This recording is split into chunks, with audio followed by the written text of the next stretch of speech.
The small clinic room felt colder than it should have, despite the bright afternoon sun streaming through the window blinds. Michael sat on the edge of the stiff plastic chair, his calloused hands clasped tightly together in his lap. Across the desk, Dr. Reynolds shuffled through some papers, her expression unreadable behind thin-rimmed glasses. Michael's 7-year-old daughter Sophie sat beside him, swinging her small legs that didn't quite reach the floor, completely unaware of the weight hanging in the air. "So what you're saying is," Michael began, his voice barely above a whisper, "it's not just a regular fever that keeps coming back?" Dr. Reynolds looked up, her eyes softening with what might have been pity. "No, Michael. The blood tests confirm it's a rare autoimmune disorder. Sophie's immune system is attacking her own body instead of protecting it." Michael felt the air leave his lungs as if someone had punched him in the stomach. He glanced at Sophie, who was now quietly humming to herself and tracing patterns on the chair's armrest. Her dark hair was pulled back in a simple ponytail, and she wore her favorite unicorn shirt, the one with a small stain near the collar that he could never quite wash out completely. Is it dangerous?" Michael managed to ask, though he wasn't sure he wanted to hear the answer. "If left untreated, yes," Dr. Reynolds said gently, "but there's a medication that can help manage the symptoms and prevent the condition from progressing. It's called Immunex, and it's quite effective." Michael felt a small flicker of hope. "Okay then. We'll get it, whatever it takes." Dr. Reynolds hesitated, sliding a brochure across the desk. "The medication is, well, it's quite new and specialized. The treatment costs approximately $12,000 per month to start." Michael stared at the brochure without really seeing it. $12,000? Per month? The words felt foreign in his mouth, like they belonged to some other language spoken in a world where people had that kind of money to spare. "I know it's a lot," Dr. Reynolds said. "Your insurance might cover some of it, but probably not all. We can have our financial counselor talk to you about options." Michael nodded mechanically, though he already knew it was hopeless. He worked 2 jobs, construction during the day and warehouse shifts at night, and his insurance was the basic kind that covered emergencies but not much else. He'd chosen it because it was all he could afford. As they left the clinic, Sophie tugged on his hand. "Daddy, can we get ice cream? My throat still hurts from where they took the blood." Michael looked down at his daughter's hopeful face and felt his heart break. "Of course, sweetie. Whatever you want." They walked to the nearby ice cream shop, and Michael bought Sophie a double scoop of chocolate chip, even though it cost more than he usually spent on treats. As she ate, he watched her, noticing for the first time how thin she had become, how the dark circles under her eyes matched his own. That night, after tucking Sophie into bed, Michael sat at the small kitchen table with a stack of bills and a calculator. He added up his monthly income from both jobs, subtracted rent and utilities and food, and stared at the pitiful amount left over. Even if he stopped eating entirely, even if he never turned on the heat again, there was no way he could come up with $12,000 a month. The next few weeks were a blur of doctor's appointments and sleepless nights. Sophie's condition worsened despite the medications they could afford. She missed more and more school, her energy fading until she spent most days on the couch, wrapped in a blanket while Michael worked and worried. One evening, Michael came home from his construction job to find Sophie crying quietly on the couch. Her joints were swollen again, and she couldn't straighten her fingers properly. "It hurts, Daddy," she whispered, tears rolling down her cheeks. "Everything hurts." Michael gathered her in his arms, his own eyes stinging. "I know, baby. I know." That night, after Sophie had finally fallen asleep, Michael made a decision. He couldn't let his daughter suffer. He would find the money somehow. The next morning, before heading to his construction job, Michael drove to the bank. The loan officer listened patiently as Michael explained the situation, her professional smile never quite reaching her eyes. "I'm sorry," she said, reviewing his application. "With your current income and existing debt, we can't approve you for a personal loan of that size. Have you considered applying for medical assistance programs?" Michael left the bank with a heavy heart and a stack of brochures for programs he already knew had waiting lists months long. At the construction site that day, Michael worked with a desperate energy, as if he could hammer out a solution alongside the framing of the new house. His coworker Dave noticed his distraction. "Everything okay, Mike? You seem a million miles away today." Michael hesitated, then decided to take a chance. He explained Sophie's situation. watching Dave's expression shift from curiosity to concern. "Man, that's tough," Dave said, shaking his head. "I wish I could help, but money's tight for us too with the new baby." Michael nodded, not surprised. Everyone was struggling these days. That evening, instead of going straight home, Michael drove to the small house where his older brother lived. They hadn't spoken in nearly 3 years, not since the argument over their mother's care that had ended with harsh words and slammed doors. Michael had been working double shifts then, trying to save money for Sophie's future, while his brother thought Michael should contribute more to their mother's nursing home expenses. The porch light was on when Michael arrived, but it took several minutes before his brother answered the door, his expression wary. "Mike, what are you doing here?" "I need to talk to you," Michael said, his voice rough. "It's about Sophie." Inside, over cups of stale coffee, Michael explained everything. The diagnosis, the medication, the impossible cost. His brother listened silently, his face unreadable. When Michael finished, his brother stood up and walked to the window, looking out at the dark street. "I have some money saved," he said finally. "Not $12,000, but maybe I could help with the first month." Michael felt a surge of relief so powerful it almost brought him to his knees. "Really? After everything?" "After how we left things." His brother turned from the window, his expression complicated. "She's my niece, and Mom would want us to help each other." They worked out the details. Michael would pay him back as soon as possible, with interest. As Michael left his brother's house, the weight on his chest felt slightly lighter, though still far from gone.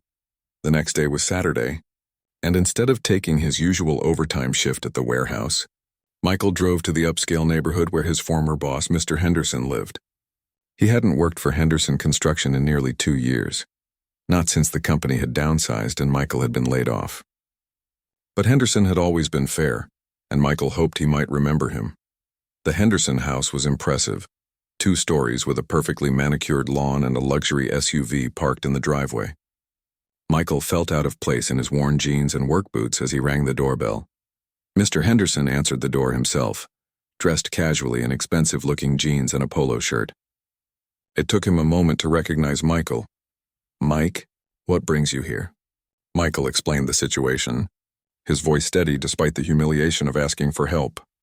Mr. Henderson listened, occasionally nodding, his expression thoughtful. "That's a tough spot you're in," he said when Michael finished. "I remember Sophie. She used to come to the company picnics, right? Sweet little girl." Michael nodded, his throat tight. "Let me see what I can do," Mr. Henderson said. "I can't promise anything, but come back tomorrow and I'll have something for you." Michael drove home with a fragile hope, careful not to let it grow too large. That evening he sat with Sophie on the couch watching her favorite cartoon. She was quieter than usual, her movements slower, but she seemed to find comfort in the familiar show. "Daddy," she said suddenly, leaning her head against his shoulder. "Are you sad?" Michael wrapped his arm around her small shoulders. "No, sweetie. Just thinking." "About my medicine?" she asked, her voice small. Michael kissed the top of her head. "Everything's going to be okay. I promise." The next morning, Michael returned to Mr. Henderson's house. This time, Mr. Henderson handed him an envelope. "It's not much," he said. $3,000. "I wish I could do more, but business has been slow this year." Michael's hands shook as he took the envelope. "Thank you. This means thank you." With the money from his brother and Mr. Henderson, Michael was still short, but not as hopelessly as before. That afternoon, he visited a payday loan office, the kind he'd always sworn he'd never step foot in. The interest rates were astronomical, but as he signed the papers, Michael focused only on the image of Sophie's face, the hope of seeing her healthy again. 3 days later, Michael walked into the pharmacy with a prescription that cost more than most people's cars. His hands trembled as he handed over his credit card, already nearly maxed out. The pharmacist didn't look up as she processed the payment, merely sliding the bag across the counter with a perfunctory, "Have a nice day." Back home, Michael carefully measured out Sophie's first dose. The medication came in a small bottle with a child-proof cap that his swollen fingers struggled with. When he finally got it open, he poured the precise amount into a medicine cup. Sophie took it without complaint, making a face at the taste. "Yucky," she said, but she swallowed it all. Michael watching. The first week of Sophie's new medication brought changes that Michael hadn't dared to hope for.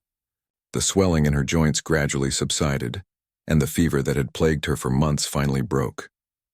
One morning, Michael woke to find Sophie sitting at the kitchen table, actually attempting to braid her own hair, something she hadn't been able to do for weeks. "Daddy, look," she said, holding up a lopsided braid. "It's not perfect, but I did it myself." Michael felt tears welling in his eyes as he examined her hand. The fingers that had been curled and painful were now straight, moving with the ease he had taken for granted before her illness.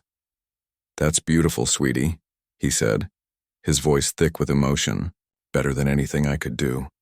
As the days passed, Sophie's energy returned slowly but noticeably. She started asking to go outside, to play in the small backyard of their rental house.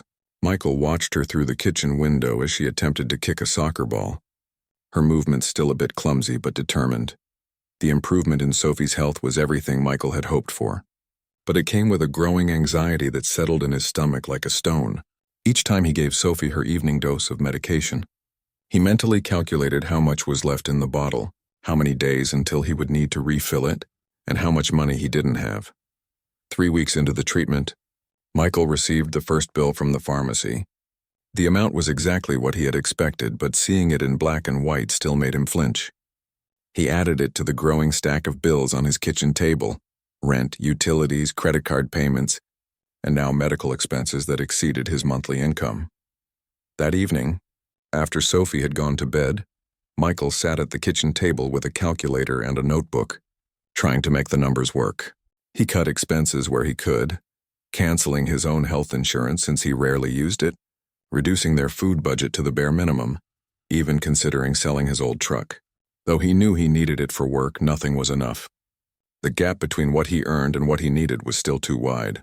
The next morning, Michael woke before dawn, his mind already racing with worry. He made Sophie breakfast, packed her lunch for school, and walked her to the bus stop, watching as she climbed aboard with her friends. She was still quieter than she used to be, still paler than other children her age, but she was getting better. That was all that mattered. At the construction site, Michael worked with a renewed urgency, taking on extra tasks whenever possible. His foreman noticed his effort and offered him additional hours, which Michael accepted gratefully, even though it meant less time with Sophie. "I don't know how you do it, Mike," his coworker Dave said one afternoon as they took their lunch break. "You're here at dawn, and I heard you're working nights at the warehouse too." Michael shrugged, unwrapping his sandwich. "Gotta do what you gotta do." Dave hesitated, then said, "My sister works at the community center. They're looking for someone to help with maintenance on weekends. It's not great pay, but it's something." Michael felt a small spark of hope. "Do you think she could put in a good word for me?" "Sure thing," Dave said. "I'll call her tonight." That weekend, Michael started his third job at the community center. The work was simple: fixing leaky faucets, painting walls, repairing broken equipment. But it was steady, and the extra income, though modest, would help. He worked Saturday and Sunday mornings, then went directly to his construction job in the afternoons. His body aching with exhaustion, but his mind focused on the growing stack of medical bills. One evening, after a particularly long day, Michael came home to find Sophie sitting at the kitchen table, her schoolbook spread out around her. She looked up as he entered, her expression serious. "Daddy, can I ask you something?" "Of course, sweetie." Michael dropped his tool bag by the door and sank into a chair. "Are we poor?" Sophie asked, her voice small. Michael felt his heart clench. He had tried so hard to shield Sophie from their financial troubles, to maintain some semblance of normalcy despite their circumstances. "Why do you ask that?" he said, keeping his voice gentle. Sophie shrugged, looking down at her hands. "At school, Jenny said her parents bought her a new tablet because she got good grades. And Tommy's taking piano lessons and, well, I heard you on the phone with Uncle David. You were talking about money." Michael closed his eyes for a moment, gathering his thoughts. He had always promised himself he would be honest with Sophie, but he didn't want to burden her with worries that were too heavy for a 7-year-old to carry. "We don't have as much money as some people," he said carefully, "but we have enough for what's important. We have a place to live, food to eat, and most importantly, we have each other." Sophie considered this, her brow furrowed in concentration. "And my medicine?" Michael reached across the table and took her small hand in his. "Especially your medicine. I'll always make sure you have what you need to be healthy. I promise." Sophie nodded, seemingly satisfied with this answer, and returned to her homework. Michael watched her for a moment, marveling at her resilience, then stood to start dinner. The following week, Michael received a letter from the insurance company. They had reviewed Sophie's case and determined that while they would cover some of her treatment costs, they would not cover the full amount of the specialized medication. The letter was filled with technical language and explanations that Michael could barely understand. But the bottom line was clear. He would be responsible for a significant portion of the medication costs going forward. That night, Michael lay awake in bed, the ceiling above him seeming to press down with the weight of his worries. He had taken on a third job, cut every possible expense, and borrowed money from his brother and former boss. Still, it wasn't enough. The next morning, Michael made a decision he had been avoiding. He would need to ask for more help. His first stop was the community center where he now worked on weekends. The director, a kind woman named Mrs. Peterson, listened patiently as Michael explained his situation. "I'm sorry to hear about Sophie," she said when he finished. "She's such a sweet girl. Have you considered applying for financial assistance programs? There might be options you haven't explored yet." Michael nodded. "I've looked into some, but most have long waiting lists or strict income requirements. I make too much to qualify for some programs, but not enough to afford the treatment." Mrs. Peterson thought for a moment. "We have a community fund for families in crisis. It's not a lot, but we might be able to help with a portion of your expenses. Let me make some calls." Michael left the community center with a fragile sense of hope, though he knew it wouldn't be enough to cover the gap. His next stop was the church he attended occasionally, mostly for holiday services.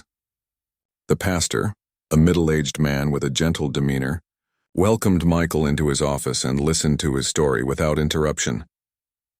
"I wish I could say this is the first time I've heard a story like yours," the pastor said when Michael finished. "Medical expenses are overwhelming so many families these days." Michael nodded, his hands clasped tightly in his lap. "I'm not looking for a handout exactly. I need to find a way to keep my daughter healthy." The pastor considered this for a moment. "We have a benevolent fund that helps members of our community in times of need. It's limited, but we might be able to offer some assistance. Also, I know some people in the community who might be willing to help directly. Would you be comfortable if I shared your story?" Michael hesitated. The thought of discussing his personal struggles with strangers made him uncomfortable, but his pride was no longer as important as Sophie's health. "Yes," he said finally, "if you think it would help." The following Sunday, Michael attended services at the church for the first time in months. Sophie, who had been feeling well enough to join him, sat beside him, coloring quietly in a notebook during the sermon. As the service ended, the pastor made an announcement. "As many of you know, our community is built on supporting one another in times of need. Today I'd like to share the story of one of our own." He proceeded to explain Sophie's situation, though he was careful to maintain Michael's privacy by not sharing specific financial details. After the service, several people approached Michael, offering words of encouragement and, in some cases, financial assistance. An elderly woman pressed a $20 bill into his hand, her eyes filled with sympathy. A middle-aged couple asked for his contact information, saying they might be able to help with a larger donation. Michael accepted their help with a mixture of gratitude and humility, feeling exposed but also supported in a way he hadn't expected. That week, Michael received a call from the church office. Several members had made donations to a fund specifically for Sophie's medical expenses. The amount wasn't enough to cover the full cost of her medication, but it would help significantly. As the end of the month approached, Michael felt a cautious sense of optimism. With the extra income from his third job, the assistance from the community center, and the donations from church members, he might just have enough to cover Sophie's next prescription. The day before Sophie's medication was due to run out, Michael went to the pharmacy with a check from the church fund and the cash he had managed to save. As he waited for the prescription to be filled, he mentally calculated how much he would need for the following month. And the month after that, the pharmacist handed him the bag with Sophie's medication, and Michael paid without looking at the receipt, afraid of what it might say. That evening, As he gave Sophie her dose, she looked up at him with her clear, bright eyes that were no longer clouded with pain and fever. "You know, Daddy," she said thoughtfully, "medicine tastes yucky, but it makes me feel better. So I guess it's okay." Michael smiled, ruffling her hair. "That's exactly right, sweetie. Sometimes things that don't taste so good are actually good for us." Later that night, after Sophie had gone to bed, Michael sat at the kitchen table with his notebook, adding up the donations he had received and calculating how much more he would need. The numbers still didn't quite add up, but they were closer than they had been before. As he closed the notebook, Michael felt a sense of gratitude mixed with apprehension. He had managed to secure another month of medication for Sophie, but the future remained uncertain. Still, looking at the improvements in his daughter's health, he knew he would do whatever it took to keep her well, 1 month at a time. The following months settled into a grueling rhythm that Michael could barely keep up with. His days began before sunrise when he would quietly prepare Sophie's breakfast and lunch, trying not to wake her as he moved around their small kitchen. By the time she woke up, he would already be dressed for his first job at the construction site, his thermos of coffee clutched in one hand and his tool bag in the other. "Daddy, you're leaving already?" Sophie would ask, her voice still thick with sleep as she sat up in bed. "Got to, sweetie," Michael would reply, leaning down to kiss her forehead, "but I'll be home in time for dinner." Some evenings he made it home in time, but many nights his construction job ran late, or he had to go directly to his warehouse shift afterward. On those nights, he would call Sophie to say goodnight, his heart aching as he heard her small voice on the other end of the line. "I miss you, Daddy," she would say, and Michael would close his eyes, picturing her face, the way her nose crinkled when she was serious about something. "I miss you too, sweetie, more than anything. But I'll be home soon." The weekends brought a small measure of relief. Michael's work at the community center was less physically demanding than his other jobs, and it allowed him to be home in the afternoons. Sometimes, if he was lucky, he and Sophie would have a few hours together before he had to leave for his evening shift at the warehouse. One Saturday afternoon in early autumn, Michael came home from the community center to find Sophie sitting on the front steps of their small rental house, waiting for him. "Daddy," she called out, running to meet him as he approached. "Look what I made." She held up a drawing, colored with the crayons he had bought her for her birthday last month. It was a picture of their family, Sophie, Michael, and a woman with long dark hair and a kind smile. Sophie's mother, who had passed away when Sophie was just a toddler. Michael felt his throat tighten as he took the drawing. "It's beautiful, sweetie. You're getting so good at drawing," Sophie beamed with pride. "I drew it for you, so you can have it at work and think of me." Michael carefully folded the drawing and placed it in his wallet, next to the worn photograph of Sophie he carried with him everywhere. "I'll look at it every day," he promised. As they walked inside, Michael noticed how the leaves on the trees were beginning to change color, painting the neighborhood in shades of red and gold. Soon winter would be coming, bringing with it higher heating bills and the added challenge of keeping Sophie healthy during cold and flu season. That evening, as Michael prepared a simple dinner of spaghetti and meatballs, Sophie sat at the kitchen table doing her homework. She was working on a math worksheet, her brow furrowed in concentration as she counted on her fingers. "Need some help?" Michael asked, stirring the sauce. Sophie shook her head. "I can do it myself. Mrs. Henderson says we should try our best before asking for help." Michael smiled. Mrs. Henderson was Sophie's teacher, a kind woman who had taken a special interest in Sophie since her return to school after her illness. "That's good advice," Michael said. "Trying your best is important." Sophie looked up from her worksheet. "Daddy, are you trying your best?" Michael paused, sauce spoon in hand. "What do you mean, sweetie?" "With the money stuff," Sophie said, her expression serious. "Are you trying your best to get enough money for my medicine?" Michael felt a familiar pang of guilt. He had tried to shield Sophie from the reality of their financial situation, but children were more perceptive than adults often gave them credit for. "Yes, sweetie," he said, turning off the stove and joining her at the table. "I'm trying my best. I'm working 3 jobs now, and some nice people from church are helping us too." Sophie considered this, tapping her pencil against the table.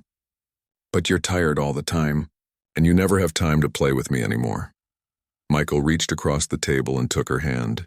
"I know, sweetie, and I'm sorry about that. I miss playing with you too, but right now, The most important thing is making sure you stay healthy and strong. Sophie nodded, though her expression remained thoughtful. I wish I could help. You do help, Michael said sincerely. Every time you take your medicine without complaining, every time you tell the doctor how you're feeling, you're helping. And when you get good grades in school, that helps too. Seeing you happy and healthy makes all the hard work worth it. Sophie seemed satisfied with this answer and returned to her math worksheet. Michael watched her for a moment, marveling at how much she had grown in the past few months. The medication was working. Her joints were no longer swollen, her energy had returned, and the dark circles under her eyes had faded. But the cost of keeping her healthy was taking its toll on Michael, both financially and emotionally. After dinner, as Michael was cleaning up the kitchen, his phone rang. It was his brother David. Hey, Mike, David said, his voice unusually hesitant. How are things going? Same as always, Michael replied, drying his hands on a dish towel. Working a lot, trying to keep up with everything. There was a pause on the other end of the line. Listen, Mike, about that money I lent you. Michael felt his stomach tighten. I know I'm behind on payments. I'm sorry, David, I'm trying to get caught up, but with Sophie's medication… No, that's not it, David interrupted. I mean, yes, I was wondering about that, but that's not why I called. My wife and I were talking and, well, we'd like to help more. Not with a loan, but just to help. Michael leaned against the counter, surprised. David, you've already done so much. I can't ask you to… You're not asking, David said firmly. We're offering. Sophie's our niece and we want to help. We've set aside some money that we'd like to give you. No strings attached.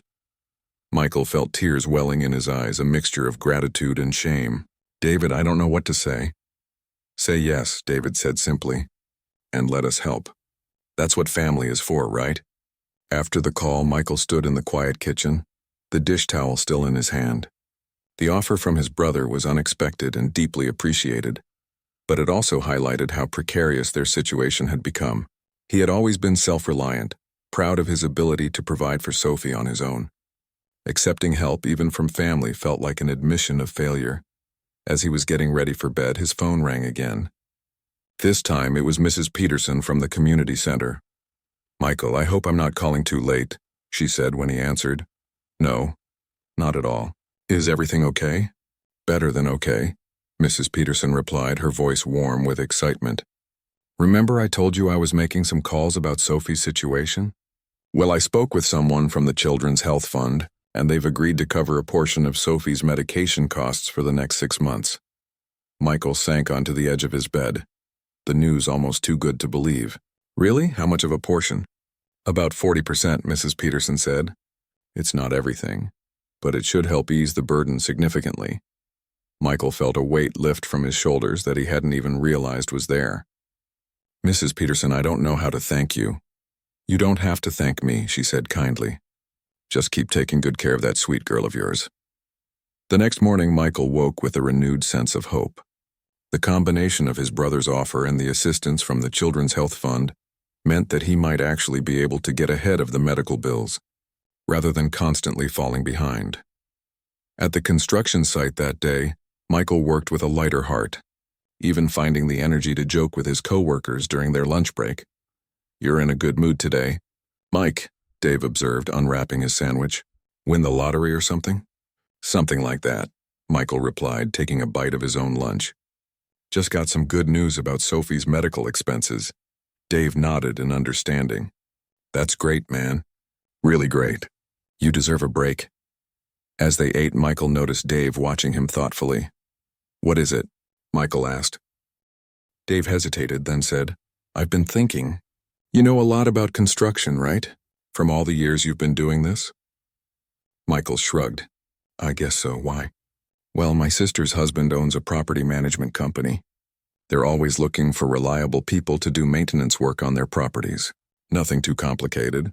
Mostly repairs, painting, that kind of thing. The pay's decent and the hours are flexible. I was thinking maybe you'd be interested. Michael felt a small spark of interest. Flexible how? You could work evenings or weekends whenever you have time. They pay by the job, so the more you do, the more you earn.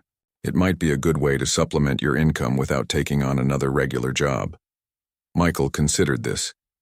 His schedule was already packed, but the idea of a job with flexible hours was appealing. It would allow him to work around Sophie's needs, to be there for her when she needed him. "Can you give me your brother-in-law's contact information?" Michael asked. "I'd like to talk to him." That evening, after his shift at the warehouse, Michael called the number Dave had given him. The man who answered, Mr. Thompson, was friendly and straightforward. "Dave tells me you're looking for some extra work," Mr. Thompson said. "What kind of experience do you have?" Michael explained his background in construction, mentioning specific skills and projects he had worked on. Mr. Thompson listened patiently, occasionally asking questions. "Sounds like you'd be a good fit for what we need," Mr. Thompson said when Michael finished. "We have several properties that need regular maintenance. Most of the work is pretty basic, fixing leaky faucets, repairing drywall, painting, that kind of thing. Would you be interested in taking on a few properties to start?" "Yes, definitely," Michael replied, his heart beating faster with excitement. "When would you need me to start?" "As soon as possible if you're available. I can email you the details of the first few jobs and you can let me know which ones work with your schedule." After the call, Michael sat at his kitchen table, the phone still in his hand. For the first time in months, he felt a sense of control over their situation. With the assistance from the Children's Health Fund, the offer from his brother, and now this new opportunity with the property management company, he might actually be able to create a sustainable plan for Sophie's ongoing treatment. The next few weeks were a whirlwind of activity. Michael continued working his 3 regular jobs, but he also took on maintenance jobs for Mr. Thompson's properties in the evenings and on weekends. The work was varied and interesting. One day he might be repairing a fence, the next painting an apartment or fixing a broken window. Sophie noticed the change in her father's mood. "You seem happier, Daddy," she observed one evening as they ate dinner together. Michael smiled. "I am happier, sweetie. Things are looking up for us." "Does that mean you'll have more time to play with me?" Sophie asked, her expression hopeful. Michael reached across the table and ruffled her hair. "I'm working on it, sweetie. I promise." As the weeks turned into months, Michael settled into a new routine that, while still demanding, felt more manageable than before. The income from his maintenance work, combined with the assistance from the Children's Health Fund and his brother's help, meant that he was actually able to set aside a small amount of money each month for future medical expenses. One crisp November afternoon, Michael came home from a maintenance job to find Sophie sitting at the kitchen table, surrounded by pieces of colored paper and glue. "What are you making?" Michael asked, hanging his tool bag by the door. "Thank you cards," Sophie replied, holding up a card covered in glitter and hand-drawn hearts. "For everyone who's helping us." Michael felt his heart swell with pride and love. "That's a wonderful idea, sweetie. Who are they for?" Sophie counted on her fingers. One for Uncle David, one for Mrs. Peterson, one for the people at the Children's Health Fund, one for Mr. Thompson, one for Mrs. Henderson. As she listed the people who had helped them, Michael realized how many people had come together to support their small family. He had always thought of himself as a solitary figure, responsible for shouldering his burdens alone. But in reality, he was part of a community, a network of friends, family, and even strangers who had reached out to help when he needed it most. That evening, as Michael helped Sophie write addresses on the envelopes, he felt a sense of gratitude that went beyond the financial assistance they had received. These people had given him something more valuable than money. They had given him hope, and the belief that he wasn't alone in his struggle to keep his daughter healthy. As winter approached, bringing with it shorter days and colder temperatures, Michael felt more prepared than he had been in previous years. He had managed to save enough money to cover Sophie's medication for the next few months, and the flexible nature of his maintenance work meant he could adjust his schedule as needed. One evening, as the first snow of the season began to fall outside their window, Michael and Sophie sat together on the couch reading a book about a magical snowman.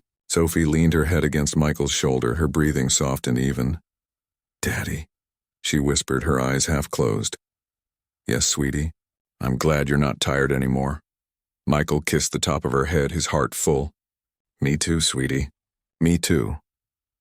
Spring arrived with a burst of color and warmth that lifted Michael's spirits in a way he hadn't experienced in years. The small garden behind their rental house, which had been neglected during Sophie's illness, now boasted rows of newly planted vegetables that Michael and Sophie had started together on one of his rare afternoons off. Sophie's health had stabilized remarkably. The medication continued to work its magic, keeping her symptoms at bay and allowing her to live a relatively normal life for an 8-year-old. She was thriving in school, her grades improving, and she had even made a few close friends who often came over to play in the backyard. Michael's financial situation had also improved.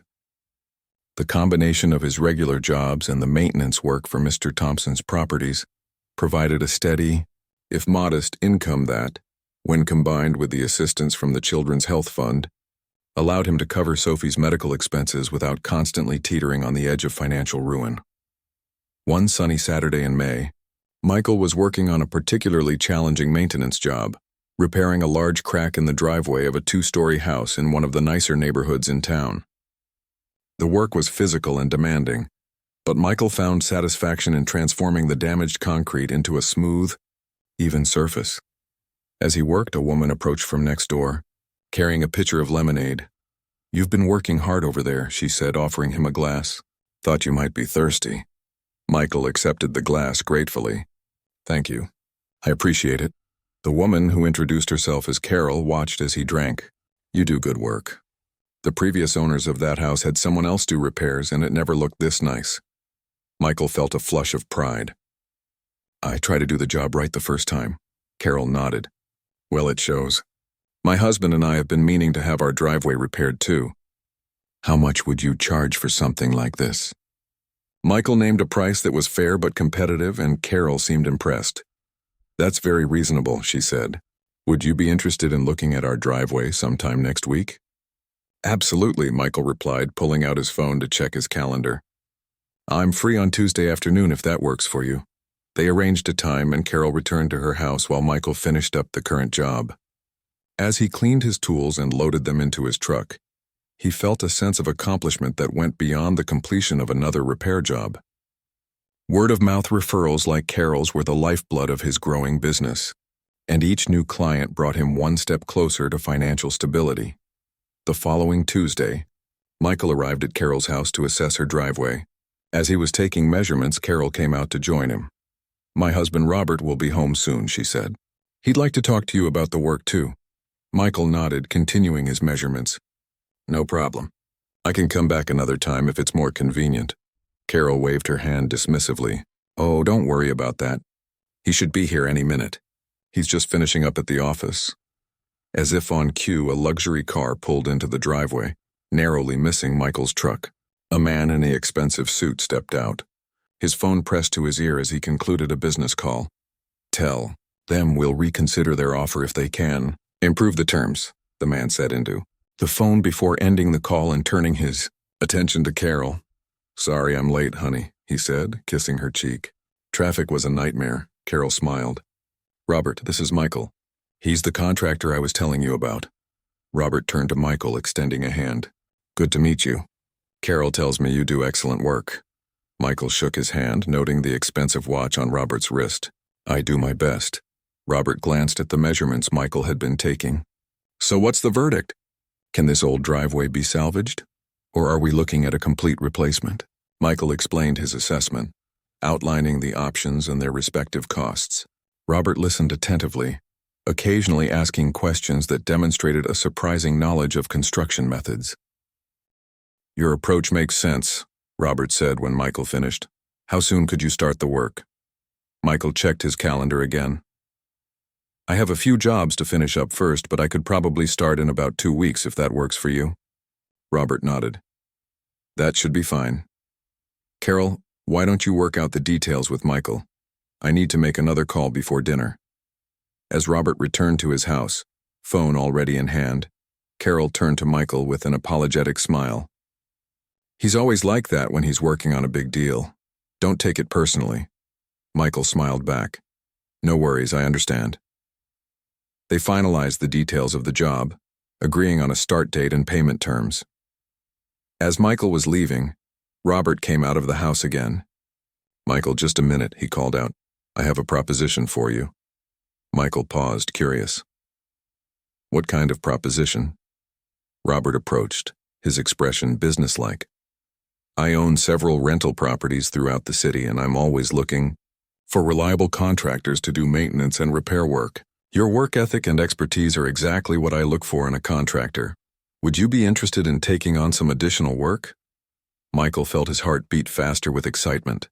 Additional work from someone like Robert, who clearly owned multiple properties, could provide the steady income he needed to secure Sophie's ongoing medical treatment. Yes, definitely, Michael replied, trying to keep his voice steady. I'd be very interested. Robert nodded, seemingly pleased. Good. I'll have my assistant send you a list of properties that need attention. You can assess each job and provide me with estimates. If your prices are reasonable and your work is as good as Carol says it is, we could develop a long-term working relationship. That sounds great, Michael said, already mentally calculating how this new opportunity could impact his finances. Excellent, Robert said, extending his hand again. I look forward to working with you, Michael. As Michael drove away from Carol and Robert's house, he felt a sense of optimism that had been absent from his life for too long. The possibility of a long-term contract with someone who owned multiple properties was exactly the break he had been hoping for. The following weeks were a whirlwind of activity. Michael completed Carol's driveway, earning praise from both Carol and Robert for the quality of his work. He also began assessing the properties on Robert's list, providing detailed estimates for each job. Robert was impressed with Michael's thoroughness and fair pricing, and soon Michael was working regularly on Robert's properties. The work varied from simple repairs to more extensive renovations, and Michael found himself challenged in new and interesting ways. As summer approached, Michael's schedule became increasingly busy. He was still working his 3 regular jobs, but the maintenance work for Robert's properties was taking up more and more of his time. He hired a part-time helper, a young man named Alex, who was studying construction at the local community college, to assist with some of the more physically demanding tasks. Sophie noticed the changes in her father's work schedule. "You're working a lot again, Daddy," she observed one evening as he reviewed a list of jobs for the following week. Michael nodded, not looking up from his paperwork. "It's a good thing, sweetie. Mr. Robert has a lot of properties that need work, and he's paying me well to do it. But you're always tired," Sophie said, her voice small. "And you hardly ever play with me anymore." Michael looked up, his heart aching at the sight of his daughter's disappointed face. "I know, sweetie, I'm sorry. Once I get caught up on some of these jobs, I'll have more time for you, I promise."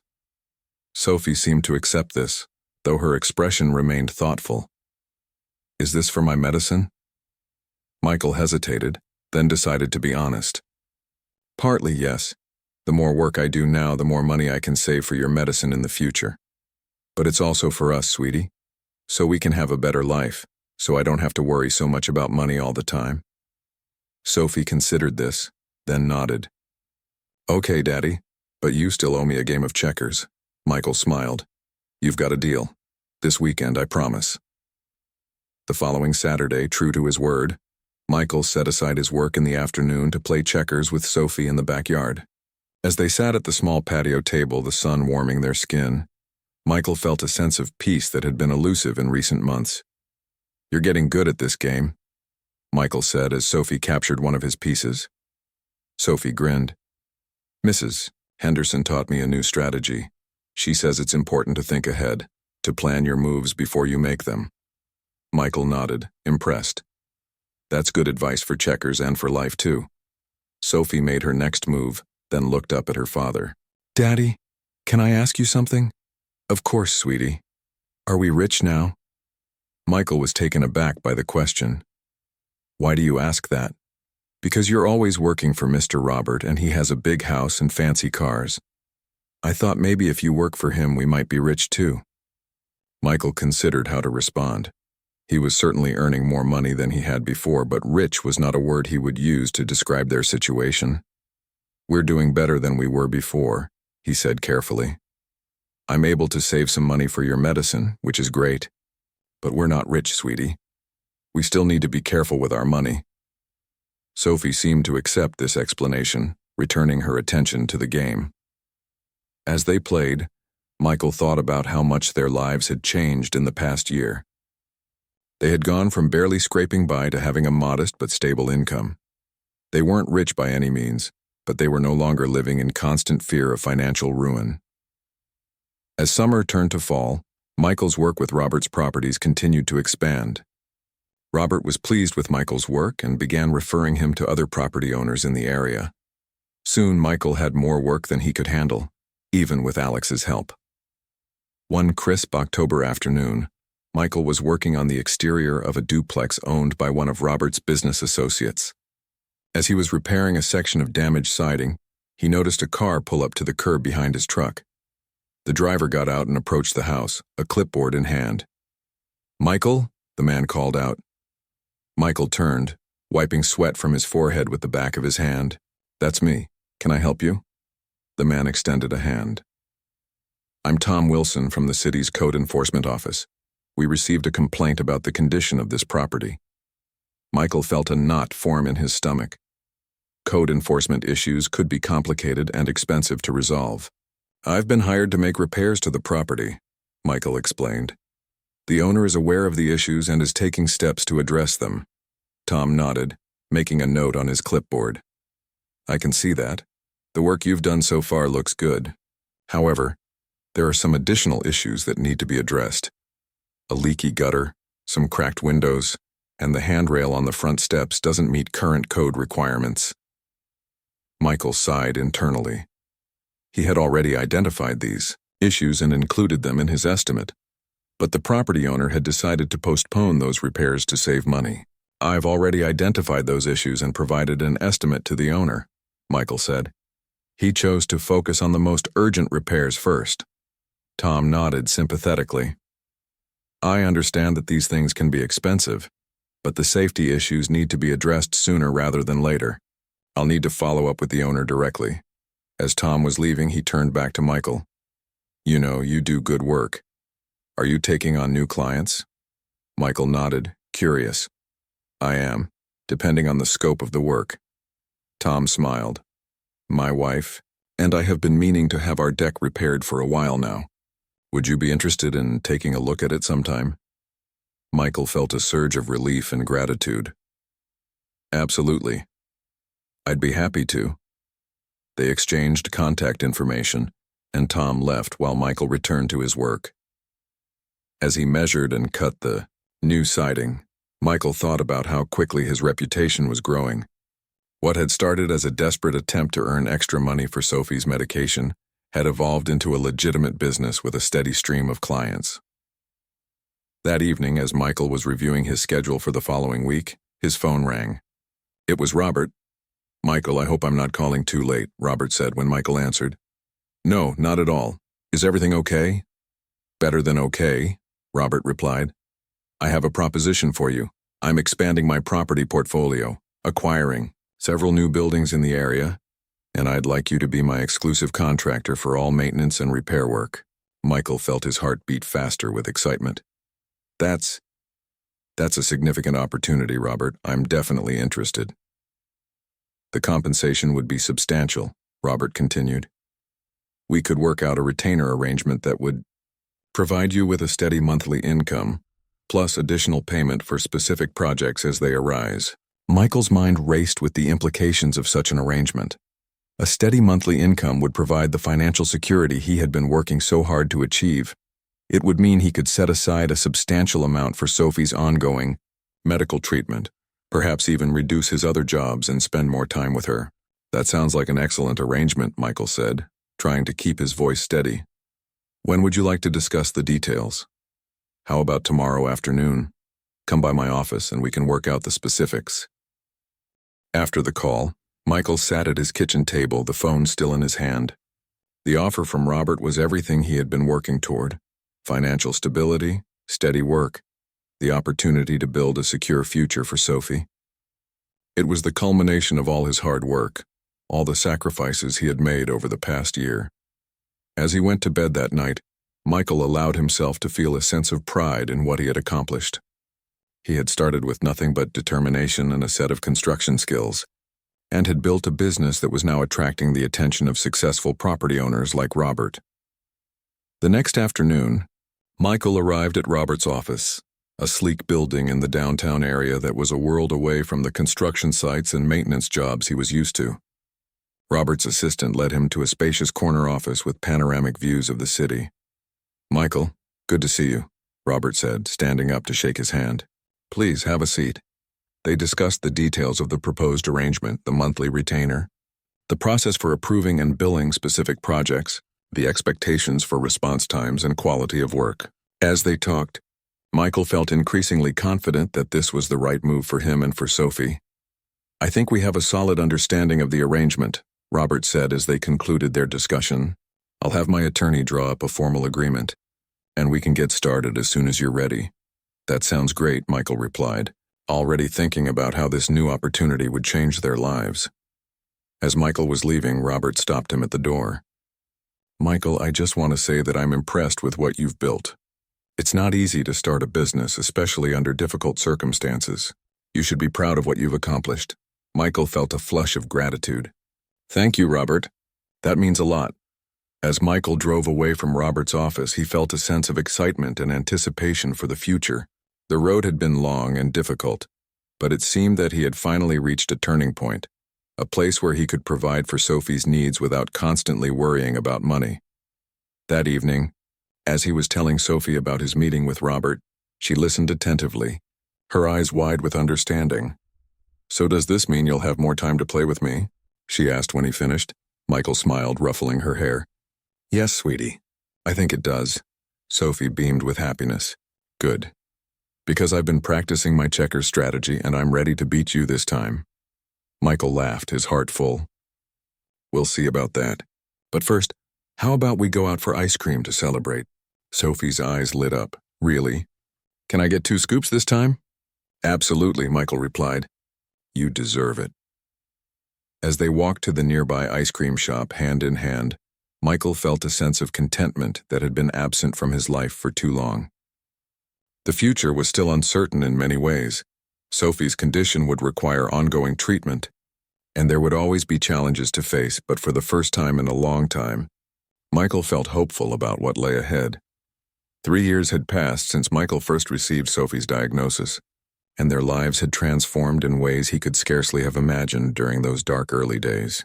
The exclusive contractor arrangement with Robert had provided the financial stability Michael had worked so hard to achieve, allowing him to reduce his other jobs and focus primarily on the maintenance and repair work for Robert's growing portfolio of properties. Michael had hired 2 additional employees, expanding his small business into a legitimate operation with a steady stream of clients. He had even moved Sophie and himself out of their cramped rental house into a modest but comfortable home of their own, complete with a backyard where Sophie could play safely. Now 11 years old, Sophie was thriving. The medication continued to keep her symptoms at bay, and she was living a life that was, for the most part, typical for a girl her age. She excelled in school, participated in after-school activities, and had a close circle of friends who were unaware of the health challenges she faced. One sunny afternoon in late spring, Michael was supervising a renovation project at one of Robert's newer properties when his phone rang. It was Sophie's school. "Mr. Thompson," the voice on the other end said. "This is Mrs. Henderson, Sophie's teacher. I'm sorry to bother you at work, but I wanted to discuss something with you." Michael felt a familiar knot of anxiety in his stomach. "Is everything okay? Is Sophie all right?" "Oh, yes, everything's fine," Mrs. Henderson assured him. "Sophie's doing wonderfully in class. That's actually why I'm calling. The school district is hosting a science fair next month, and Sophie has expressed interest in participating. Given her aptitude for science, I think she could do very well." Michael felt a surge of pride. "That's great news. Sophie would love that. The only thing is," Mrs. Henderson continued, "the projects require some materials and there's a small registration fee. I wanted to check with you before encouraging her to participate, to make sure it wouldn't be a financial burden." Michael smiled, grateful for Mrs. Henderson's consideration, but relieved that this was no longer a concern. "That's not a problem at all. Please encourage Sophie to participate. Whatever she needs will make it happen." After the call, Michael stood for a moment reflecting on how much their situation had changed.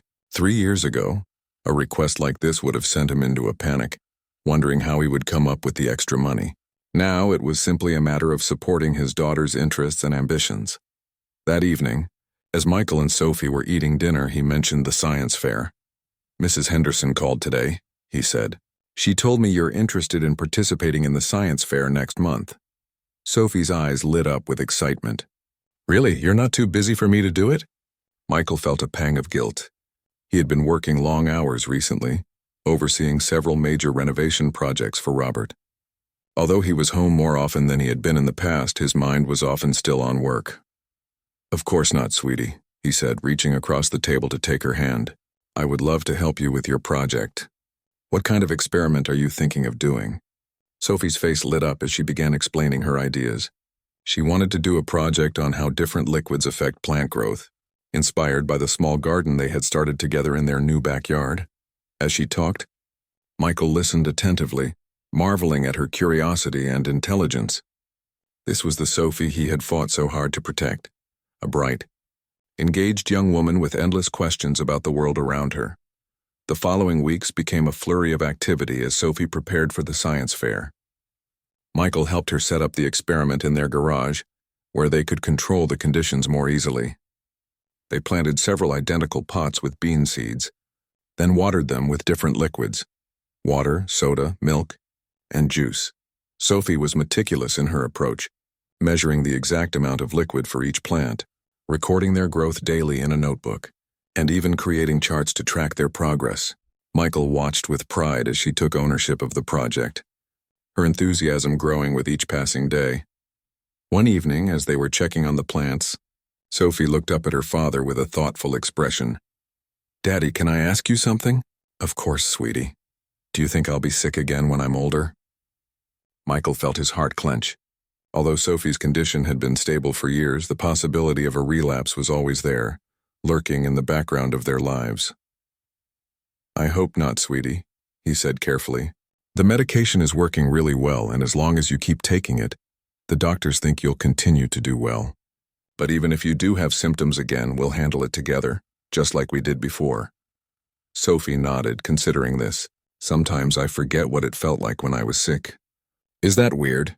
Michael shook his head. "Not at all. That's probably your brain's way of protecting you. But it's important to remember how far you've come, and how strong you are." Sophie returned her attention to the plants, which were now showing noticeable differences in growth. The plant watered with plain water was thriving, while the others were struggling to various degrees. "You know," Sophie said thoughtfully, "this experiment is kind of like me. The water is like my medicine. It helps the plant grow strong and healthy. The other liquids are like not having medicine. They don't work as well." Michael smiled, impressed by his daughter's insight. "That's a really smart observation, sweetie. You should include that in your presentation." The day of the science fair arrived with a sense of excitement and anticipation. Michael helped Sophie load her project into the car, along with the display board she had created to explain her experiment. As they drove to the school, Sophie was unusually quiet. "Nervous?" Michael asked as he parked the car. Sophie nodded, her hands clasped tightly in her lap. "What if nobody likes my project? What if the judges think it's stupid?" Michael turned to face his daughter, taking her hands in his. "Sophie, listen to me. Whatever happens today, I am so proud of you. You worked hard on this project, you learned a lot, and you had fun doing it. That's what matters. The judges' opinions don't change any of that." Sophie seemed to relax a bit. "Thanks, Daddy."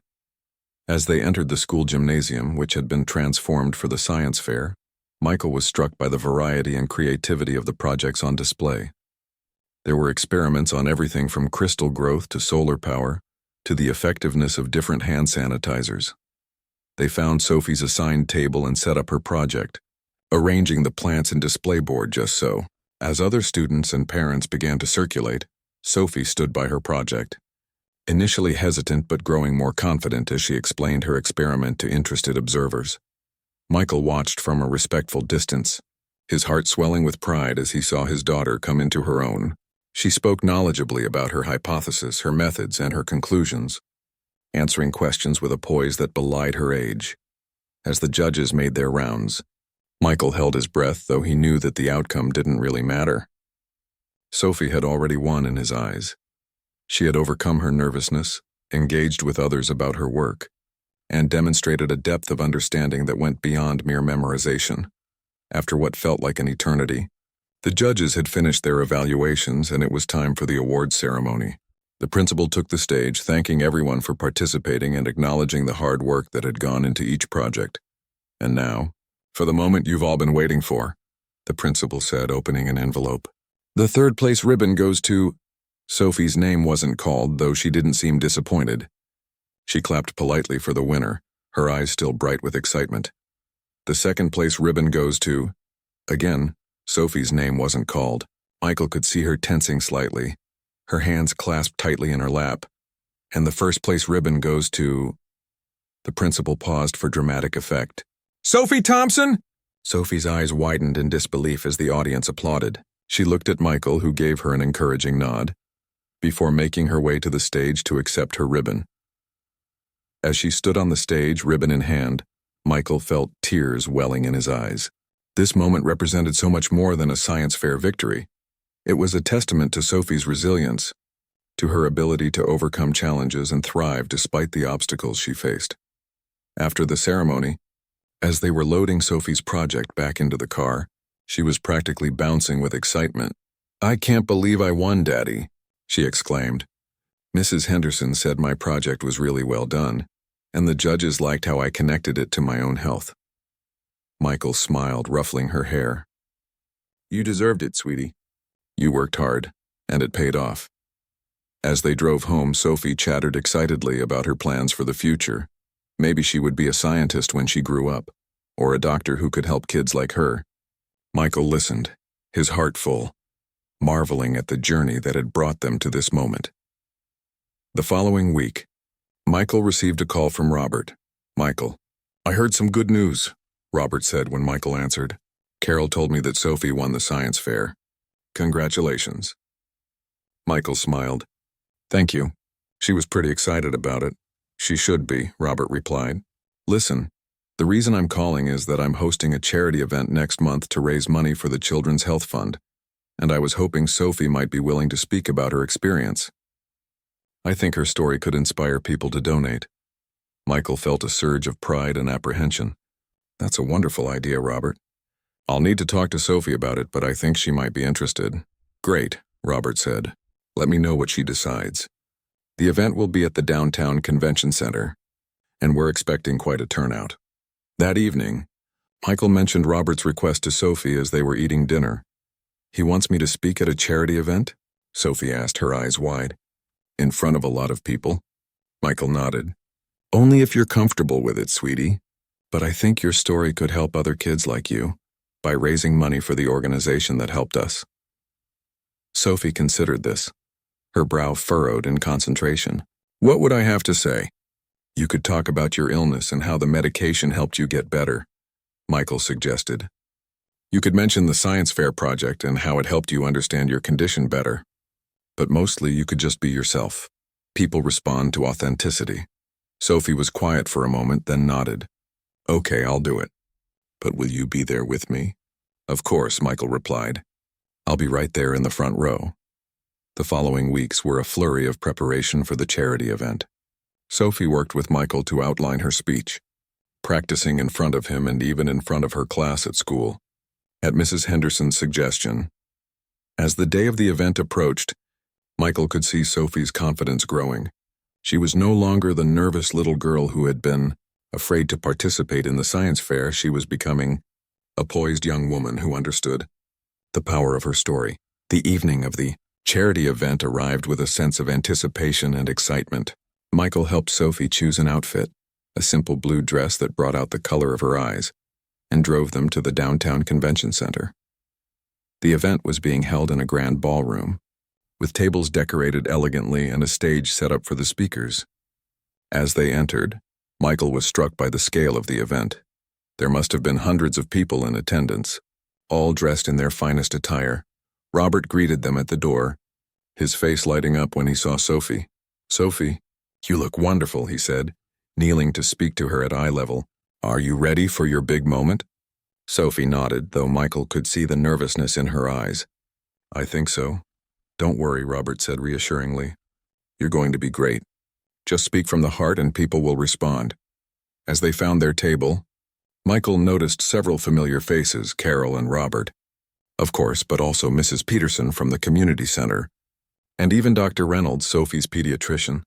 It was a reminder of how many people had come together to support them over the years. The event began with a cocktail reception, followed by dinner and a series of speakers. As the time for Sophie's speech approached, Michael could feel his own nervousness growing, though he tried to hide it for Sophie's sake. And now, the MC said from the stage, we have a very special speaker who is going to share her story with us. Please welcome Sophie Thompson.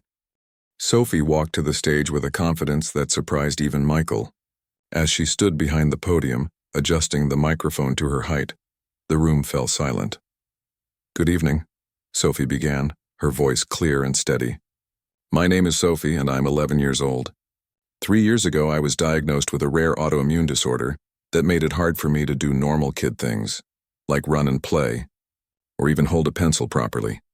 As Sophie spoke, Michael watched the audience, seeing the emotional impact of her words on their faces.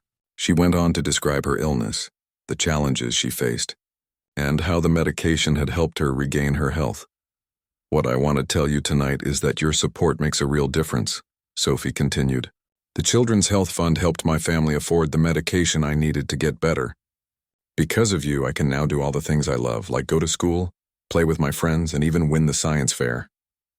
Sophie paused, looking out at the audience. I know that sometimes it feels like one person can't make a difference. But I'm here to tell you that you can. Your donations, your support, your belief in kids like me, it all adds up to something amazing. So thank you for being here tonight and thank you for helping kids like me get better.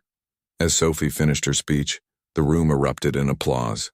People rose to their feet, many with tears in their eyes as Sophie stood on the stage, her face glowing with pride and accomplishment. As Sophie returned to their table, Robert met her with a hug. That was incredible, Sophie. Absolutely incredible. Mrs. Peterson was wiping tears from her eyes.